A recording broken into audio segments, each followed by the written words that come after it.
Hello friends, എല്ലാവർക്കും പുതിയൊരു വീഡിയോയിലേക്ക് വീണ്ടും സ്വാഗതം. പ്രേക്ഷകർ തിയേറ്ററുകളിൽ സ്വീകരിക്കാതെ ട്രോൾ കൊണ്ടും സോഷ്യൽ മീഡിയകളിലും സ്വീകരിച്ച വേറൊരു ചിത്രമുണ്ടാകില്ല. അതെ, നമ്മുടെ ഷാജി പാപ്പൻ ജയസൂര്യ നായകനായി വന്ന മിഥുൻ മാനുവലിൻ്റെ ആദ്യത്തെ സംവിധാന ചിത്രം ആട്.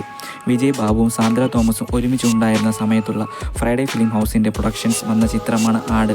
ചിത്രം തിയേറ്ററുകളിൽ ഒരു ഫ്ലോപ്പ് ചിത്രമായിരുന്നു. എന്നാൽ അത്യാവശ്യം നല്ല തമാശകളും ഡയറക്ടർ കോമഡികളും റോളുകളും നിറഞ്ഞതായിരുന്നു. മിഥുൻ മാനുവൽ വളരെ നാളുകളുടെ പരിശ്രമത്തിന് ശേഷം സ്ക്രിപ്റ്റുമായി വിജയ് ബാബുവിനെ ഇതൊരു ഷോർട്ട് ഫിലിം ചെയ്യാനായിട്ടാണ് സമീപിക്കുന്നത്. എന്നാൽ വിജയ് ബാബു പറഞ്ഞു ഇത് സിനിമയാക്കാമെന്ന്. കാസ്റ്റ് ചെയ്ത് വന്നപ്പോൾ അത് വലിയൊരു ചിത്രമായി. തിയേറ്റർ വിട്ടു പോയതിനു ശേഷം അതിലെ പാട്ടുകളും കോമഡികളും സോഷ്യൽ മീഡിയയിൽ തരംഗമായി ചർച്ചയായി. പ്രേക്ഷകർ ആ സിനിമയെ ശ്രദ്ധിക്കാൻ തുടങ്ങി, കാണാൻ തുടങ്ങി. ചിത്രത്തിൻ്റെ പോസിറ്റീവ് റിവ്യൂസ് വന്നു തുടങ്ങി. ജനങ്ങൾക്കിടയിൽ മൗത്ത് ടാക്ക് വഴി തിയേറ്ററുകൾ നേടിയതിനേക്കാളും പബ്ലിസിറ്റിയായി.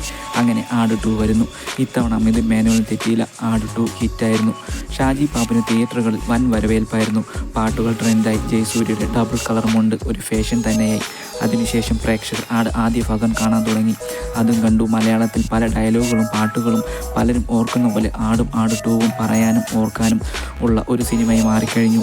മിഥുൻ മാനുവൽ പല സിനിമകൾക്കും സ്ക്രിപ്റ്റുകൾക്കും സംവിധാനങ്ങൾക്കും അതിനൊക്കെ ഹിറ്റുകളും ആയി. അതിനിടയിലൊക്കെ ആട് 3D വരുന്നുണ്ട് എന്നൊക്കെ പറയുന്നുണ്ടെങ്കിലും വലിയ അപ്ഡേറ്റുകളൊന്നും വന്നിട്ടില്ലായിരുന്നു. എന്നാൽ മിഥുൻ മാനുവലിൻ്റെ തിരക്കഥയിൽ വൈശാഖ് സംവിധാനം ചെയ്ത് മമ്മൂട്ടിയുടെ ചിത്രമായ ടർബോയുടെ പ്രൊമോഷനിൽ വെച്ച് മിഥുൻ മാനുവൽ ഒഫീഷ്യലി പറഞ്ഞിരിക്കുകയാണ് തൻ്റെ അടുത്ത ഡയറക്ഷൻ ചെയ്യുന്ന ചിത്രം ആട് 3 ആണെന്ന്. ഇത്രയും തിരക്കഥകളും ഇത്രയും ഹിറ്റ് സിനിമകളും സംവിധാനം ചെയ്ത മിഥുൻ മാനുവലിന് ആട് 1ഉം ആട് 2ഉം കഴിഞ്ഞ് ആട് 3 എന്തായാലും ഒരു വമ്പൻ ഹിറ്റ് തന്നെയായിരിക്കുമെന്ന് നമുക്ക് എല്ലാവർക്കും പ്രതീക്ഷിക്കാം. എൻ്റെ വീഡിയോ അവസാനം വരെ കണ്ട എല്ലാവർക്കും നന്ദി. എൻ്റെ വീഡിയോയും ചാനലും നിങ്ങൾക്ക് ഏതെങ്കിലും തരത്തിൽ ഉപകാരപ്രദമോ ഇഷ്ടമോ ആയെങ്കിൽ ദയവായി സബ്സ്ക്രൈബ് ചെയ്യുക.